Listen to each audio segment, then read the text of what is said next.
মানে মানুষে তো খারাপ ভাই, কেন নয় ভাই, কেমনে?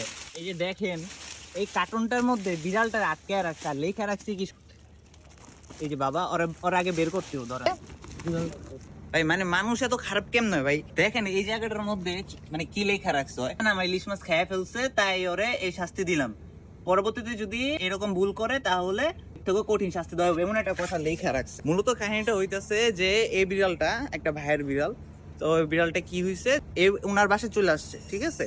তো ওনার ইলিশ মাছ খেয়ে ফেলছে, যেহেতু বিড়াল মাছ পছন্দ করে, খাইতেই পারে স্বাভাবিক। উনি কি করছে, বিড়ালটার শাস্তি স্বরূপ এই কার্টুনটার মধ্যে ওরে এখানে বইরা রেখে দিছে। উনি বলতে চায় না, শেষে একটা ভাইয়া আমাকে বলতেছে যে ভাইয়া ওনার সাথে যোগাযোগ করে। উনি কি করছে, বিড়ালটাকে কার্টুন বন্দি করে ওই মানে পাতার ঝোপের মধ্যে ওরা রেখে দিছে। ওনারা আমি বারবার জিজ্ঞাসা করতেছি, উনি আমার বলে না। শেষে অনেক জোরাজুরি করার পর উনি আমার বলছে উনি বাসায়, উনি যে আজকে বাসায় থাকতো, ওনার আজকে খবর আসছিল।